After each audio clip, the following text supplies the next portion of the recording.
Hello everyone and welcome to another episode of I Am Weak. Welcome to my channel.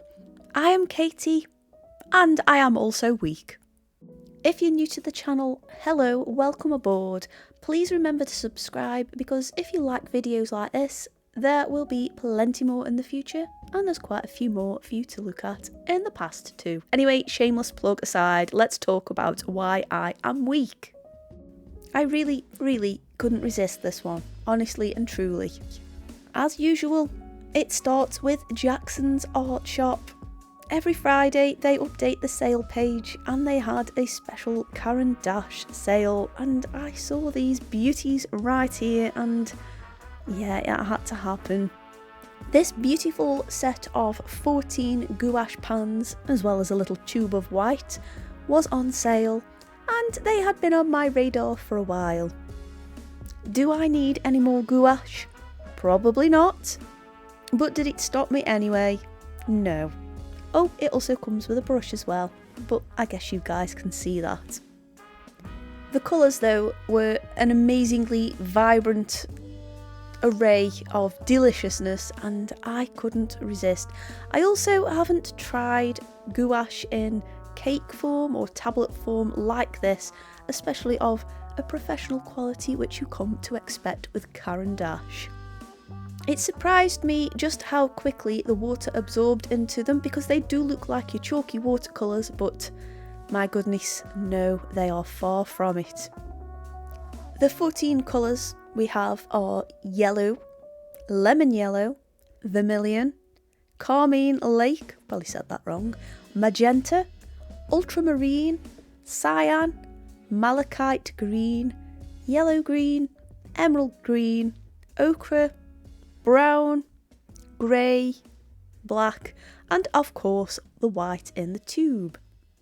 Upon swatching, some of the colours were more opaque than others, however there was a good level of pigment in each one and they all dried incredibly flat, which is what I love about gouache. I thought I'd showcase these paints by painting a lovely picture of a fox and I went in there and used it a little bit like a watercolour, really watering it all down and just throwing down the background colour. Off camera I'd noticed there was quite a lot of pooling of water and that is user error and I tidied it up with some tissue paper and it left this really nice texture behind, so if I do this technique again I'll make sure to record it. I wanted to make sure that large areas of the picture were covered. I didn't want to have too many white spots because we do have that tube of white paint, so why not give that a try?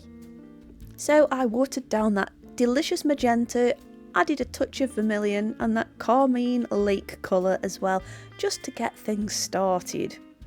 Even with a heavy amount of dilution, I still couldn't get over how pigmented these were. I was very impressed. And even though it all looks a little bit streaky now, I can't believe how flat it dries. I really can't. I was very surprised at this.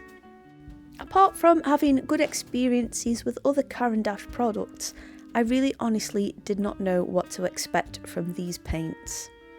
With them being in cake form, like I say, I was expecting a lot of it to be filler, not much pigment, but it was amazing using them and I actually don't have any regrets about this little treat. I really liked how well everything layered.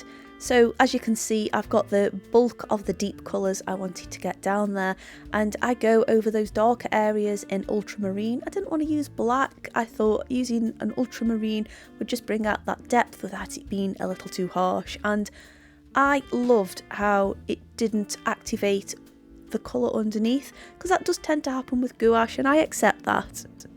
But this barely happened at all and I know they're not 100% opaque, but I'm yet to find a gouache that is.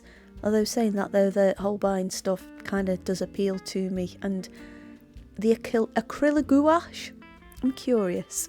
But anyway, one gouache at a time and one weakness at a time, I think. To make sure there wasn't a huge amount of white on the paper showing through, I thought using the cyan would be a good start for the white areas of the fox, and then I also really wanted to add some texture, so I thought, well, let's flick some paint over this and see what happens.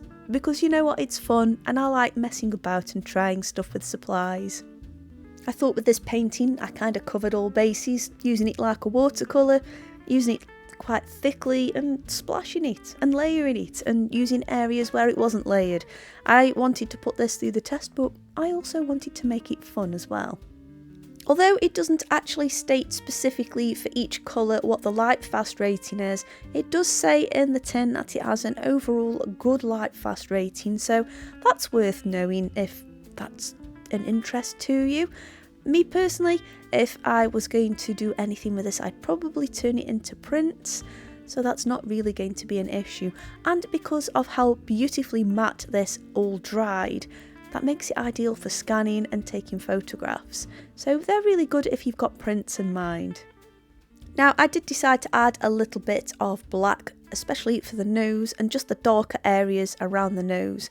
And whilst I was doing this, I actually thought it would be quite nice to add to the style of this thing, to give it a black outline. And that's not really something I do very often when I'm painting. I tend to avoid that. But let's face it, this fox has got a lot of pink tones and blue tones in it. And even though the tonal values, I'd say, were right, the colour values aren't right. So, you know what? I don't actually mind going around it in black. It adds to the style. You can tell we are not going for realism here. One of the things I really enjoyed about this paint, and again it surprised me, was how smooth it was to paint with. And I know that's kind of hard to make sense, but it applied to the paper smoothly. It flowed off the brush consistently, a little similar to how a watercolour would, but obviously it packs a bit more of a punch. Due to the nature of gouache, it can dry quite quickly, and I am a bit of a dawdler when I paint, so sometimes it does start to thicken on the brush and I have to reapply it. So I actually quite enjoyed this because it allowed me to move quite swiftly. It didn't mean I had to keep dipping into the paint because I wasn't paying attention. We've all been there, we all know how it is. Also, one of the things that really impressed me about this was the white paint. I can see why they put it in a tube rather than in a separate pan, because the minute any other colour enters that, it's not going to be white anymore. So I appreciate it being in the tube. And as well, just to let you guys know, if you did decide to pour it into a pan, it re-wets perfectly. And I feel like I have totally justified this purchase. It was a bit of a treat, maybe an early Christmas present to myself, but I am weak and the chances are I might probably end up getting myself a few more Christmas presents before Christmas. But hey, part of the fun of that's getting to share it with you guys, and I do actually hope you enjoy watching these and get some value from them, or if anything else, you just enjoy watching them. The only thing I could fault with this was the paintbrush, and no, it wasn't a bad quality one, it was a good quality one, just wasn't my kind of paintbrush. Anyway, you lovely lot, we are all done with this painting. I'd say it took me about an hour in total, and that's cheating using the heat gun to dry it quickly as well. Of course, let me know what you think in the comments down below. Have you tried these paints as well, and what did you think of them? Are they a staple, or were they just a fun purchase? There should be some more videos on screen that I know you're going to love, and in the meantime, thank you for watching. I'll see you soon. Bye!